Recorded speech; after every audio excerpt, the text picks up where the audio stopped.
Здравствуйте. Доброе утро. Or добрый день, depending upon the time when your class meets. Меня зовут Вера Алексеевна Полякова-Норвуд. Добро пожаловать на урок русского языка. So today let us begin by talking about what we do утром, днем и вечером. Что вы делаете утром? Утром мы завтракаем. А что вы делаете днем? Днем мы обедаем. А вечером? Что вы делаете вечером? Вечером мы ужинаем. And now let me change my questions a little bit. Скажите, пожалуйста, tell me please, когда вы завтракаете? Мы завтракаем утром. А когда вы обедаете? Мы обедаем днем. And now tell me, скажите, пожалуйста, когда вы ужинаете? Мы ужинаем вечером. Хорошо. Итак, утром мы завтракаем, днем мы обедаем, а вечером мы ужинаем. And now work on this situation. How would you ask your friend when he eats breakfast? Когда, and you are speaking to a friend of yours, so which pronoun should you use? Ты. Когда ты завтракаешь? Когда ты завтракаешь? Now ask your friend when he or she eats lunch. Когда ты обедаешь? Когда ты обедаешь? And now I want you to ask your friend when he or she eats supper. Когда ты ужинаешь? Когда ты ужинаешь? Ну, хорошо. А сейчас скажите, пожалуйста, tell me please, скажите, пожалуйста, утром вы опаздываете? Утром вы опаздываете? And I hope that you are saying нет, я не опаздываю. I am not late. Я не опаздываю. Я тоже не опаздываю. Утром я завтракаю. Утром я не опаздываю. I do try to be on time. Ну, а сейчас давайте поговорим. Let's talk about. Давайте поговорим об Иване Ивановиче и его семье. Мы уже много знаем о них. Итак, посмотрите на эту картинку. Look at this picture. Кто это? Это Иван Иванович и его семья. Иван Иванович, его жена Анна Петровна и их дети Максим и Нина. А где они живут? Они живут в Москве. Иван Иванович и его жена живут в Москве. Они живут в квартире номер 2.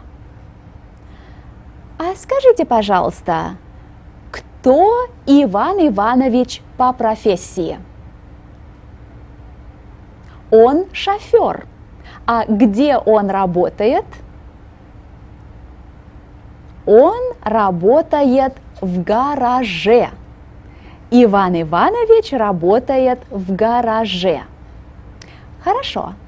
А скажите, пожалуйста, кто Анна Петровна по профессии? Да, она учительница. Анна Петровна учительница. А где она работает? Она работает в школе. Анна Петровна учительница, она работает в школе. Ну, хорошо. А скажите, пожалуйста, где учится Нина? Нина учится в школе. Нина школьница. Do you still remember that word? Нина школьница, она учится в школе. Хорошо, хорошо. During our previous lesson, we started working on the text «Наша мама в доме отдыха». Now I want you to take ваши учебники, your textbooks, ваши учебники, and you know that we need урок номер 4, урок номер 4, and in урок номер 4 we are looking for page 110, the text «Наша мама в доме отдыха». During our previous lesson, we read and thoroughly discussed the first part, the first paragraph of this text. From it, we learned what normally happens in Ivan Ivanovich's household. So, what do we know about them? Утром они завтракают. Утром они спокойно завтракают. Днем папа и мама работают. Нина в школе. Нина is at school. Нина в школе. А Максим дома. Что они делают днем? Днем они обедают. And we also learned from this text that днем они обедают дома. They come home for lunch. Днем они обедают дома. А вечером, что они делают вечером? Вечером они ужинают и отдыхают. And I can ask you, как они отдыхают? Как? Что делает папа? Папа читает газету. Мама и Максим слушают музыку. А Нина, что делает Нина? Нина читает книгу. Нина читает книгу. Итак, когда мама дома, when mom is at home, когда мама дома, они все делают спокойно. They do everything calmly, in an orderly manner. Когда мама дома, они все делают спокойно. Да, папа знает, где его галстук. Нина знает, где ее портфель, а Максим знает, где его пальто. Да, все знают, everybody knows, все знают, где их вещи.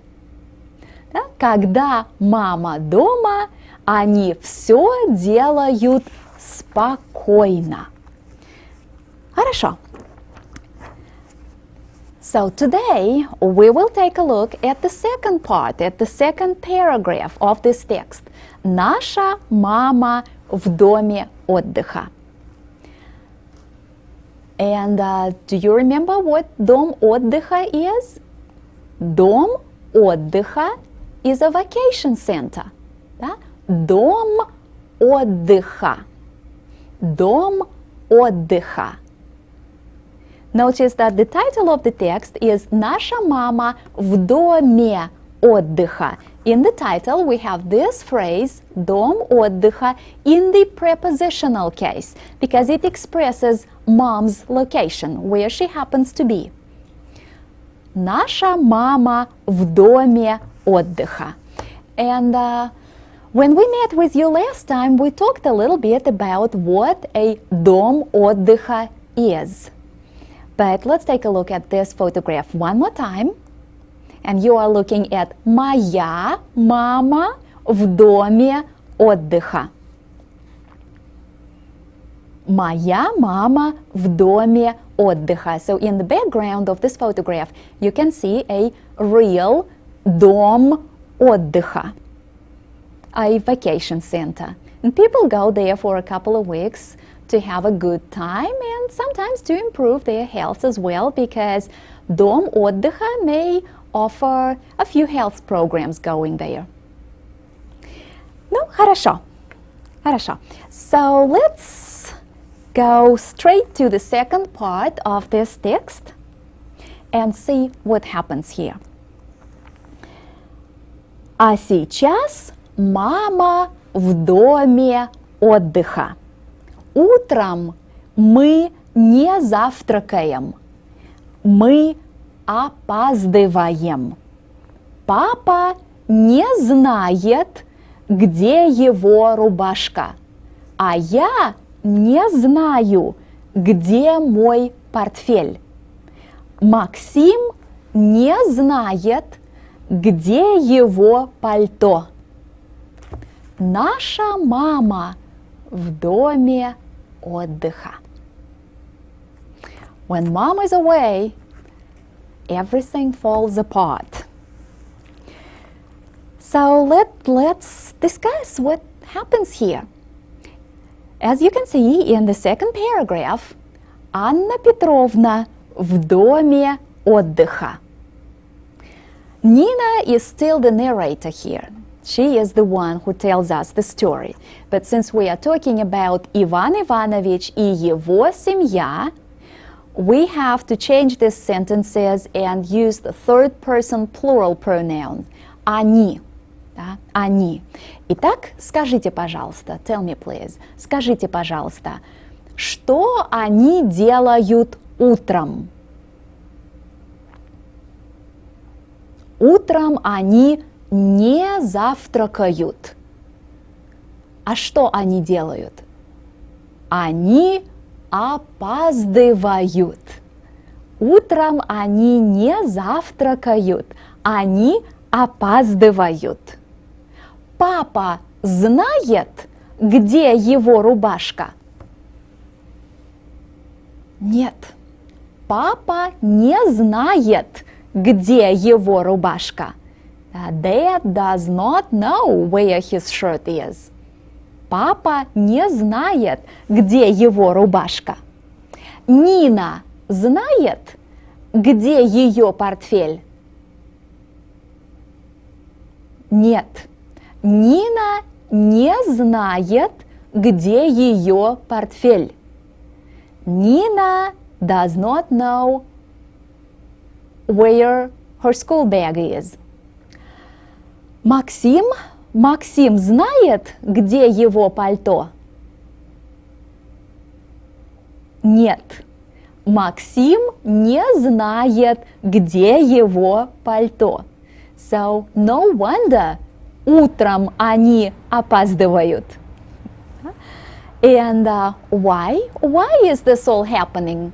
Почему они опаздывают? The only reason is мама в доме отдыха, а Анна Петровна в доме отдыха. So there's no one around to organize things for them. Ну, хорошо. Хорошо. So, as you can see from the second paragraph, папа не знает, где его рубашка. And what is the reason for that? Почему? Why? Почему папа не знает, где его рубашка?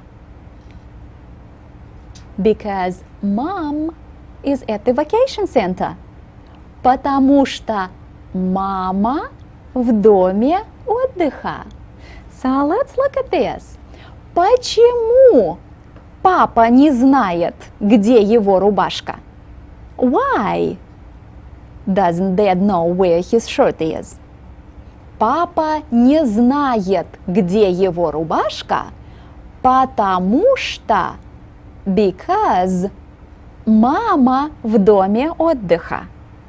I want you to notice the highlighted words here. Почему at the beginning of the question, why, and then in the middle of our answer, we have потому что, because.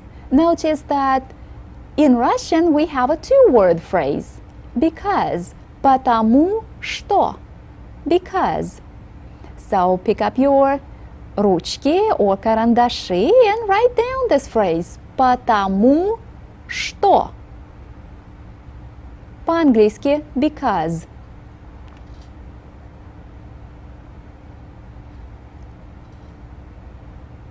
And now, read this question and answer in your classrooms. Please read out loud.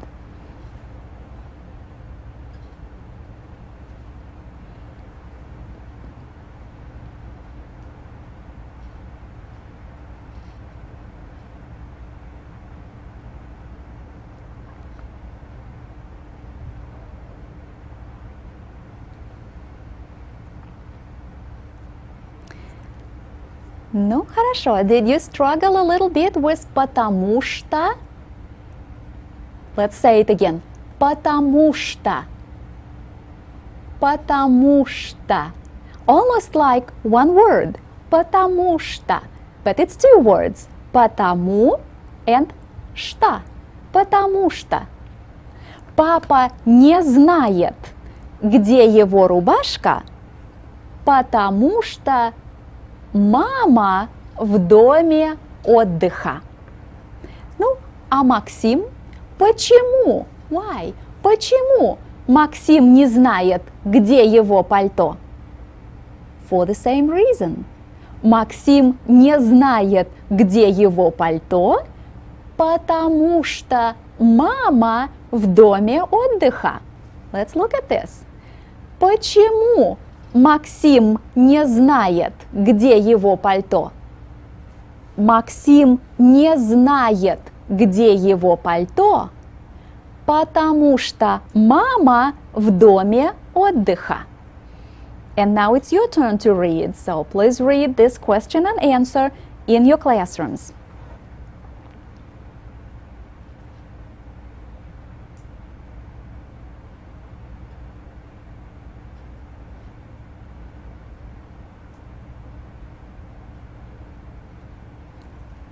Хорошо.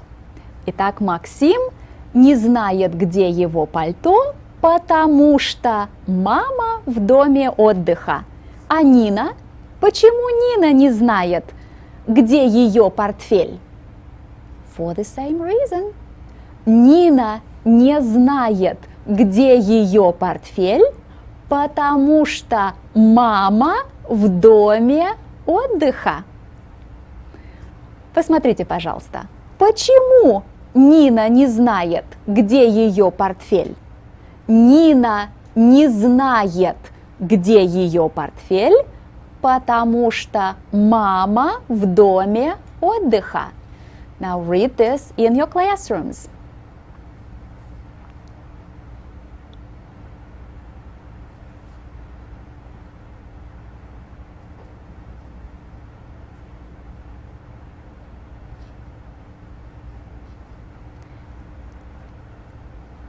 Хорошо, хорошо. And now let me ask you, Почему они опаздывают? Они опаздывают, потому что мама в доме отдыха. So let's look at this. Почему они опаздывают? Они опаздывают, потому что мама в доме отдыха.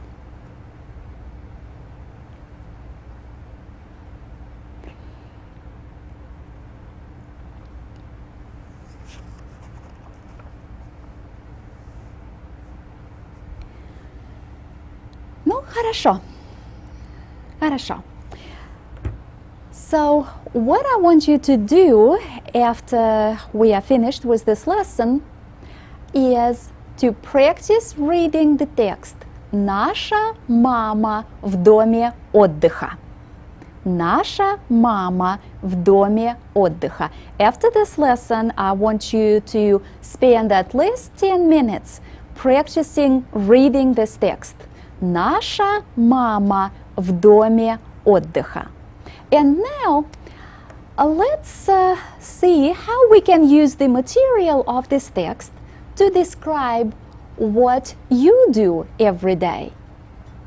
So, at this point, you can introduce yourself, stating your name. You can say «Меня зовут», and then add your name. You can tell me where you live. Я живу в штате Техас. You can tell me where you study. Я учусь в школе, and name your school. And then you can tell me what you do in the morning, what you do in the afternoon, and what you do in the evening. So let's look at these questions. Как вас зовут? Где вы живете? Где вы учитесь? Что вы делаете утром? Что вы делаете днем? Что вы делаете вечером? I will give you about a minute to think about these questions. You don't have to write anything down. Just think about what you can say in answer to these questions.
Ну, хорошо.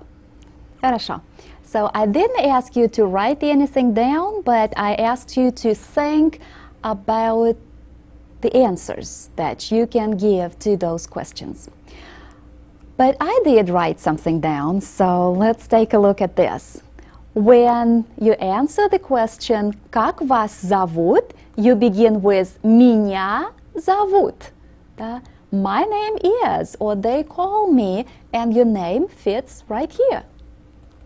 Then, when answering the question «Где вы живете?», you start with «Я живу в штате», and you identify your state. Техас. Я живу в штате Техас. Где вы учитесь? Where do you study? And you start with «Я учусь в школе», and you add the name of your school here. Что вы делаете утром? Утром я завтракаю. Что вы делаете днем? Днем я обедаю. А вечером Что вы делаете вечером? Вечером я ужинаю. Or you can say вечером я ужинаю и отдыхаю. А я слушаю музыку, я читаю книгу или журнал. But you can already say quite a few things about yourselves. So keep practicing with this, and that's why you are learning the Russian language. You want to be able to communicate and tell Russian teenagers what you do and be able to ask questions of them to find out what they do. Well, speaking about what the Russian people do, I want to take a few minutes and talk to you about a very interesting custom, drinking tea. When you travel in Russia, you will find out that people are drinking a lot of tea. And tea, chai, means hot tea. People don't know what iced tea is. They just don't recognize that. So chai in Russia is always served hot. One might think that Russians have been drinking tea for centuries and centuries and centuries, but no, tea was introduced to Russia only in the 17th century, and they learned about that drink from the Chinese, from the East. Today, the Russian people drink tea in the morning, утром, in the afternoon, днем, and in the evening, вечером. But there's a certain peculiarity to drinking tea in Russia. Well, first of all, you know that Russian people like drinking tea from a samovar. And samovar is a device for boiling water and keeping it hot. But to brew a nice cup of tea, you need to have a little teapot. Just like this. It's not big, but it allows you to drink tea for as many cups as you like. You brew tea very strong in this little teapot. And then when you serve it, you pour a little bit into a teacup and then add boiling water. And this allows you to either give someone a cup of very strong tea or make it weaker just by adding more water. The Russian way of drinking tea is with sugar and lemon. That makes it very delicious and very flavorful. And then, of course, you drink tea with cakes and pies, preserves, jams, or just with candy. And as I have said, you can drink tea утром, днем и вечером. Ну, хорошо. Хорошо. So right after this lesson, I want you to start working on your additional exercises, and your homework is, it comes from your workbook again on page 55, work on sentences 35, 36, and 37. You have to translate those from English into Russian. On page 110 in your textbook, there's the text, Наша мама в доме отдыха, and this time you have to practice reading the whole thing. So, keep working on your Russian. And now, спасибо и до свидания.